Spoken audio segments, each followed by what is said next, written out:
Bavandimwe nkunda bo mu muryango wa Padiri Mauri, Yezu Kristo akuzwe. Twageze ku cyumweru cya gatandatu mu gihe cya Pasika. Murabona igihe cya Pasika kiragenda kigana ku musozo. Ubu ni cyumweru cya gatandatu, ku cyumweru gitaha hazaba ari Ascension, hanyuma ku gikurikiyeho aba ari Pentecoste, hanyuma igihe cya Pasika tugisoze. Nkunze kubivuga rero nyabuna iki gihe cya Pasika, iyi Pasika ya Nyagasani ntidusige uko yadusanze, ahubwo tugerageze mu buzima bwacu bwa buri munsi ibyo tugerageza guhimbaza biduhindura ubuzima, hanyuma biduhe imbaraga nshya zo gukomeza nyine urugendo rwacu rugana Imana. Tumaze mu cyumweru gishize rero, muri weekend ishize twagize amahirwe yo gukora asambleya y'umuryango, twiga ibintu by'ingirakamaro bizagenda bibageraho buhoro buhoro, ariko cyane cyane icyemejwe ni uko hano mu Butaliyani hazakorwa igisa nk'icyo mwebwe mumaze kuzoberamo, ibyo umuntu yakwita le groupe d'apostolat, ariko hano tuzabyita ntuze de fraternité, de groupe de fraternité locale, zizagenda zihuza abavandimwe batuye hafi, abapfakazi, abashakanye, urubyiruko batuye mu karere mu gace kamwe, kugira ngo bahure kenshi, basengere hamwe, bihugure mu bijyanye n'impano bwite y'umuryango, localisme, hanyuma nyine ubuzima bukomere. Ndabasaba rero gusengera icyo gikorwa, kuko ni igikorwa kizatuma ubuyoboke mu muryango wa Padiri Mauri inahangaha bugenda nyine bukongera bugasusuruka, bugasusurutswa na Roho Mutagatifu. Hari n'ikindi rero cyavuzwe cyerekeranye na fraternité y'abasaserdoti ba hano mu Butaliyani.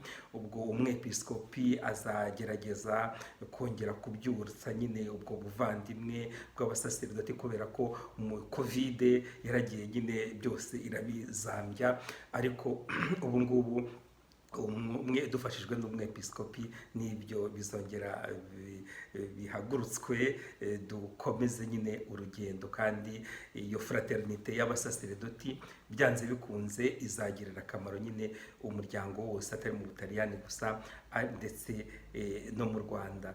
Ikindi rero ni uko amategeko y'umuryango mu byiciro byawo agomba kwigwaho, kuvugururwaho. Ubwo no mu Rwanda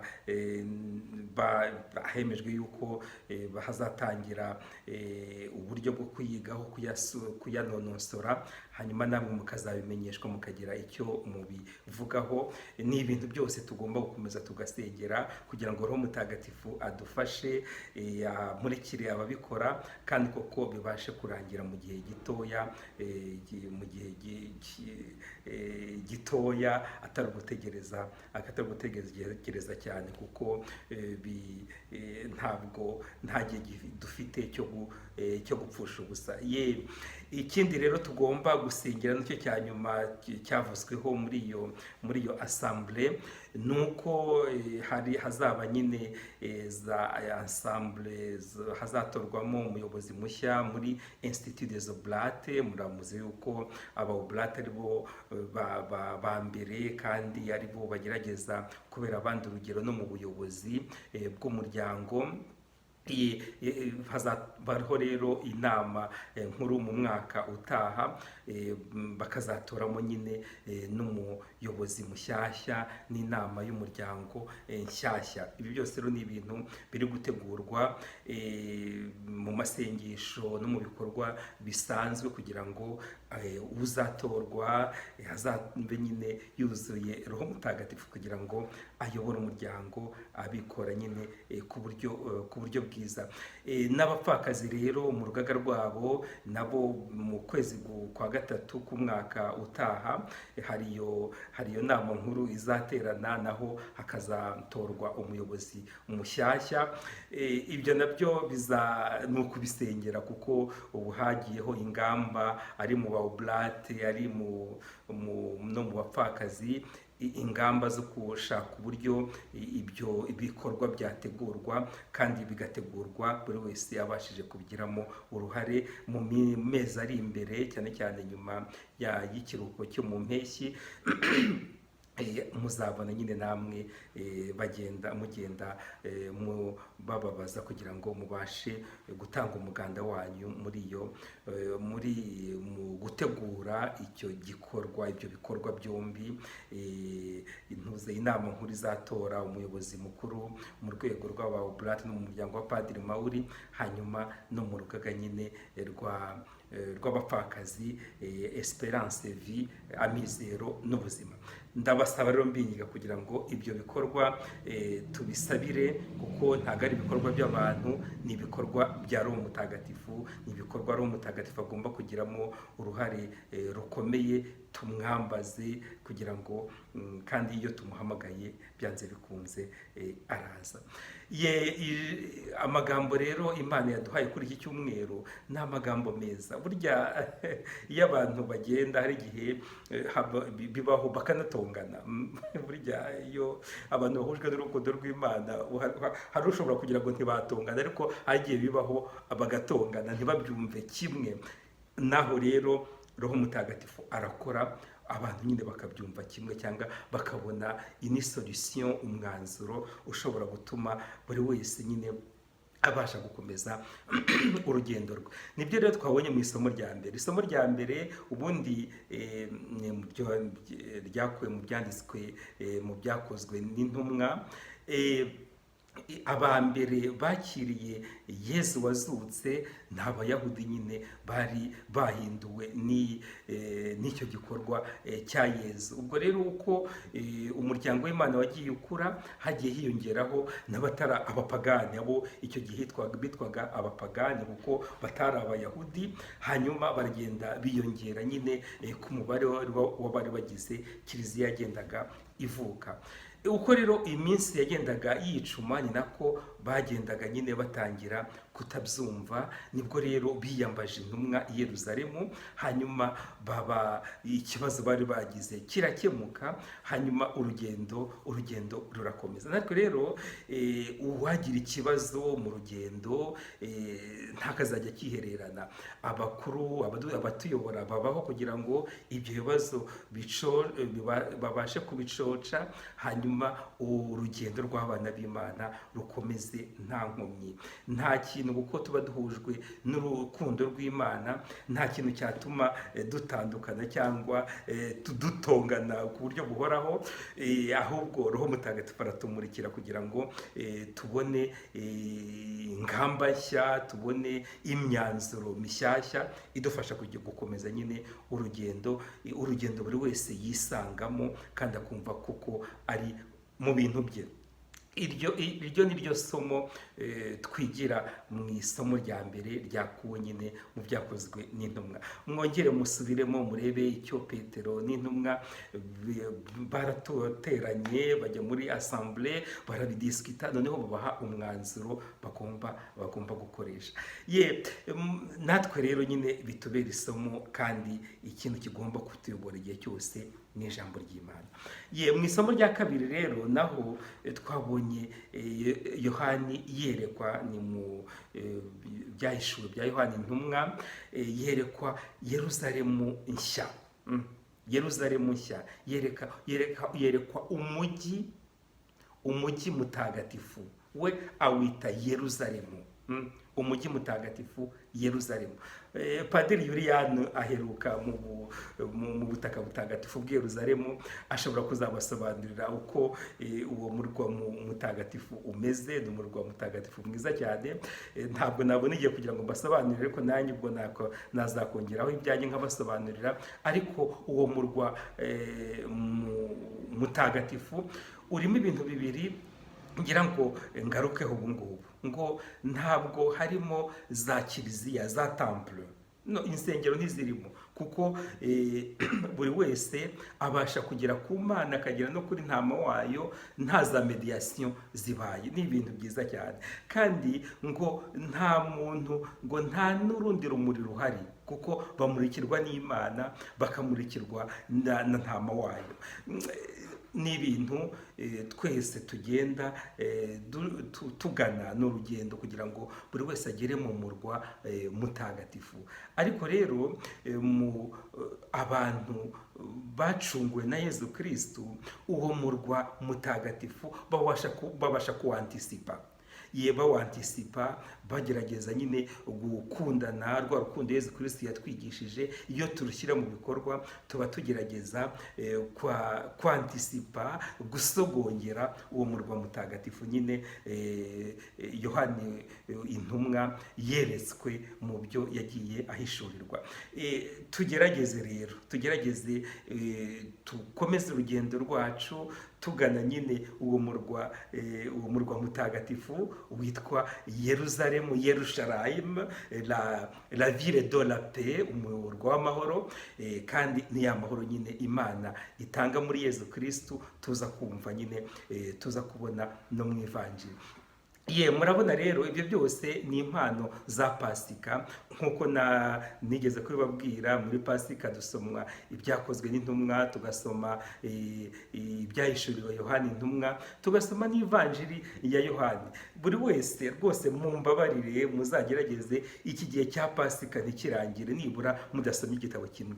Nari nabagiriye inama yo gusoma ibyanditswe, ibyakozwe n'intumwa byose, kugira ngo nibura mugire icyo muzabwira abantu ko iki gihe cya Pasika cyabasigiye. Ariko n'uwabishaka ashobora gusoma nk'Ivanjili yose ya Yohani uko yakabaye, cyangwa agasoma n'ibyahishuriwe Yohani intumwa uko byakabaye. Ariko nabagira inama yo gusoma ibyakozwe n'intumwa.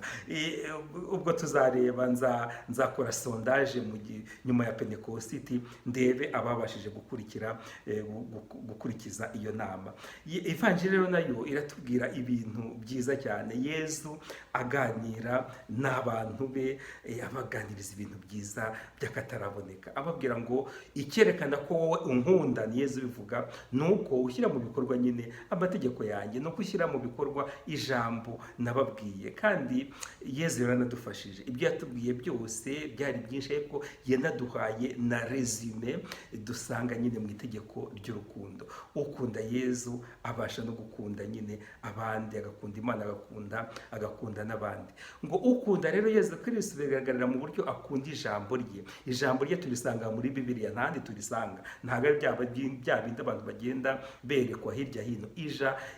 Urukundo rwa Yezu tumufitiye turugaragaza dukunda ibyanditswe bitagatifu, Ivanjili, inkuru nziza. Kandi byose tubisanga muri Bibiliya, mu kiragano cyane cyane cya gishyashya, ariko n'icya kera cyose kitubwira iby'Imana nyine iba idushakaho. Murabona rero Yezu yarabaganirije ababwira ko umukunda akunda ijambo rye, akunda ibyo yategetse nyine mu ijambo rye. kandi nibyo. Noneho yongera ati, umuntu nkunda Data aramukunda, hanyuma tukazana tugatura muri we. Ni iby'agaciro. Nimba ukunda ijambo ry'Imana rikakuryohera, Imana Data n'Imana Mwana baraza bagatura muri wowe. Nicyo bita inhabitation de la Sainte Trinité. Ubutatu butagatifu buduturamo kubera ko dukunda ijambo ry'Imana. Ariko rero ibyo byose ni igikorwa dushobozwa na Roho Mutagatifu, kuko niwe udufasha kugira ngo tubashe gukunda Yezu Kristu, tumukundire mu ijambo rye, kandi nyine dukomeze tugenda. Nta kuntu rero Imana Data n'Imana Mwana baza ngo bature muri twe basige Roho Mutagatifu. Ahubwo ni Roho Mutagatifu ubazana, kuko ibyo bakora byose babikora nyine muri Roho Mutagatifu. Yezu rero yongeraho aravuga ati, Roho Mutagatifu, il Paraklito, Roho Muhoza Imana Data azohereza mu izina ryanjye, ngo azakora ibintu bibiri. bavandi, ibintu bibiri roho mutagatifu arabidukorera by'ingenzi. Icya mbere ni ukutwigisha buri kintu, nk'uko abo bavuga ngo buri kimwe, akatwigisha buri kintu, buri kintu cyose azakitwigisha, ariko azatangira atwibutsa ibyo Yezu Kristo yigishije, ijambo rye, kugira ngo nyine tubashe kumukunda dushyira mu bikorwa amagambo ye. Ni ibintu byiza, ni amasezerano Yezu Kristo adusezeranya kandi akayageraho kandi akayasohoza, kuko nta na rimwe ibyo Yezu Kristo adusezeranya bihera mu cyuka, oya, abigeraho kandi bikatugirira akamaro. Bavandimwe rero, murabibona, turakomeza dukunda ijambo ry'Imana, irya jambo rya Yezu Kristo, ibyo bikerekana ko ubutatu butagatifu buza bukaduturamo, roho mutagatifu akatumanukiraho, akatwigisha buri kintu, akatwibutsa ibyo Yezu Kristo yatubwiye. Hanyuma ingaruka nziza y'ibyo byose ni amahoro. Mbasigiye amahoro, mbahaye amahoro yanjye. Umuntu ukunda Imana agakunda ijambo ryayo, nta kuntu atagira amahoro. Nta mpamvu rero bavandimwe nkunda, nta mpamvu yo guhangayika, yo guhagarika umutima, nta nimwe ndababwiza ukuri, kuko amahoro y'Imana ni impano ya Pasika adutuyemo, kandi utuyemo n'ubutatu butagatifu nta na rimwe yakorwa n'isoni, nta na rimwe yahungabana, kuko rwose ni nka kagati gahagaritswe n'Imana katajya gahungabanywa n'umuyaga. Natwe niko tumeze, ubutatu butagatifu budutuyemo, tubasha gushyira mu bikorwa amagambo ya Yezu Kristo, tuyakura muri Bibiliya, mu byanditswe bitagatifu, hanyuma iyo mpano y'amahoro ikaza, tukabasha nyine guhurira muri wa mwidegembyo w'abemera, wa mwidegembyo w'abacunguwe na Yezu Kristo muri Pasika ye. Nk'uko rero bisanzwe, dukomeze tugendane, nongeye guhumuriza abarwayi, abari mu bigeragezo bitandukanye, kugira ngo twongere duhumurizanye duhereye ku magambo yo kwemera, ku magambo ya Yezu Kristo, kandi ntihagire umuntu n'umwe wumva ko ari wenyine. Nubwo bwose turi kantarange, ariko ijambo ry'Imana rirakomeza rikatugira bamwe, rikatuma tuba kumwe, hanyuma urugendo rugakomeza. Abarwayi rero ndabasabira, kandi igihe cyose nzamutse kuri aritari, rwose ndabasezeranya kuzamukana namwe mwese, kugira ngo ya mahoro yacu, ya mpano y'Imana yongere koko itwigaragarizemo, kandi natwe tuyigeze ku bantu bose ab'Imana idutumaho, cyangwa abo ituzanira, kugira ngo dusangire urugendo ruyigana.